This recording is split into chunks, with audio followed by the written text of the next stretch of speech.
అయి ఒక్క తాడిపత్రిలోనే 200లకు పైగా గ్రానైట్ పరిశ్రమల మూత, కమిషన్ల కోసం జాకీని తరిమేశారు, లేపాక్షి భూములు కాజేసే కుట్ర, వీటిపై శ్రీ సత్యసాయి జిల్లాలో సమాధానం చెప్పగలరా జగన్? ఒక మంచి స్ట్రాటజిక్ ప్లే చేస్తున్నారు.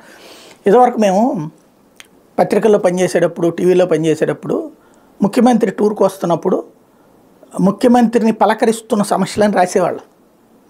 అంటే ఆ నియోజకవర్గానికి ముఖ్యమంత్రి వచ్చేటప్పటికి ఏమేం ప్రాబ్లమ్స్ అంతకు ముందు ఉన్నాయి పరిష్కరిస్తానని ఆయన ఏమి హామీ ఇచ్చాడు, ఏం పరిష్కరించాల్సి ఉంది, ఈనాడులో కూడా రాసాం మేము. అవి రాస్తే అప్పట్లో చంద్రబాబు గారు అక్కడికి వచ్చాక దాని మీద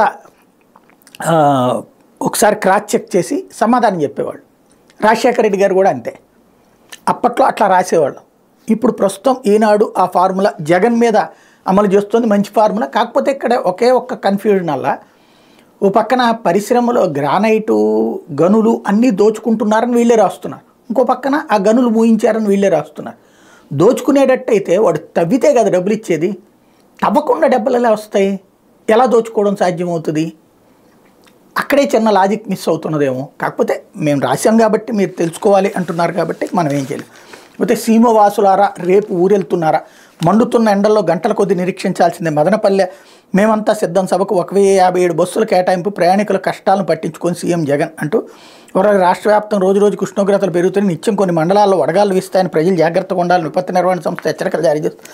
ఇలాంటి తరుణంలో రాయలసీమ జిల్లాల్లోని ప్రయాణికులు సీఎం జగన్ కొద్ది రోజులుగా నరకం చూపిస్తున్నారు. మేమంతా సిద్ధంపేట వైకాపా నిర్వహిస్తున్న సభలకు 1000 నుంచి 1100 చొప్పున ఆర్టీసీ బస్సులు మళ్లించి ప్రయాణికులు గంటల తరబడి ఎండలో వేచి ఉండేలా చేస్తున్నారు. తాజాగా మదనపల్లిలో మంగళవారం నిర్వహించనున్న సభ కోసం ఏకంగా 1057 ఆర్టీసీ బస్సులు తీసుకుని ప్రయాణికులు ఏమైపోతే మాకేంటనే రీతిలో వ్యవహరిస్తున్నారు.